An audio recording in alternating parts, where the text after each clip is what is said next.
Sesudah Indonesia merdeka, banyak sekali pejuang-pejuang dari kalangan pesantren, dari kalangan umat Islam.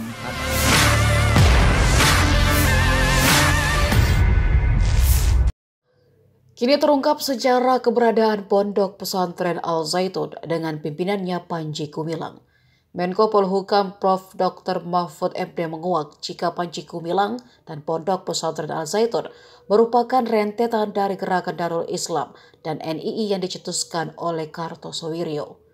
Gerakan Kartosoewirjo ini muncul karena bermula banyaknya pejuang dari kalangan Islam di awal kemerdekaan Indonesia yang terpinggirkan dan tidak ditampung dalam tata kelola pemerintahan. Menurutnya hal itu imbas dari politik pendidikan yang diwariskan oleh pemerintah Hindia Belanda yang cenderung diskriminatif. Hanya kalangan Islam yang punya ijazah yang bisa masuk ke pemerintahan.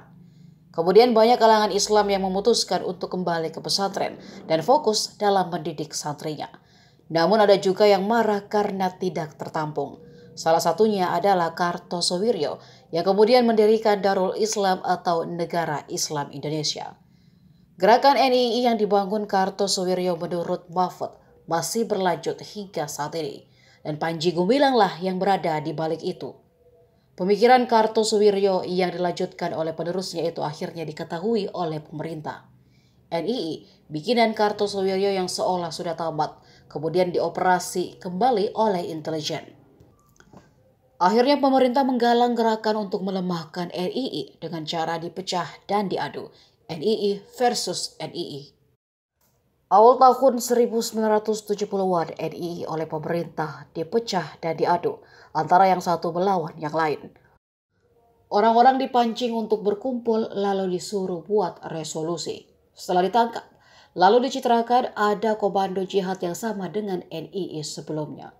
Lebih lanjut, Mahfud membeberkan NII hasil operasi dan bentukan pemerintah waktu itu.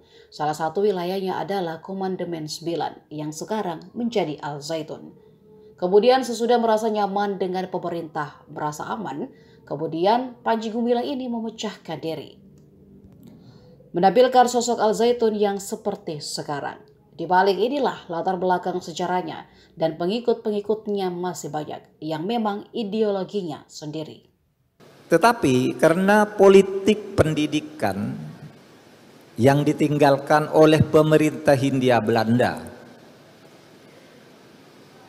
yang diskriminatif atau fobi, apa yang dikenal sebagai Islamofobi gitu. Maka pada waktu itu sesudah Indonesia merdeka, banyak sekali pejuang-pejuang dari kalangan pesantren, dari kalangan umat Islam, anak-anak muda Islam, tokoh-tokoh Islam itu tidak tertampung di tugas-tugas pemerintahan dari negara yang baru ini.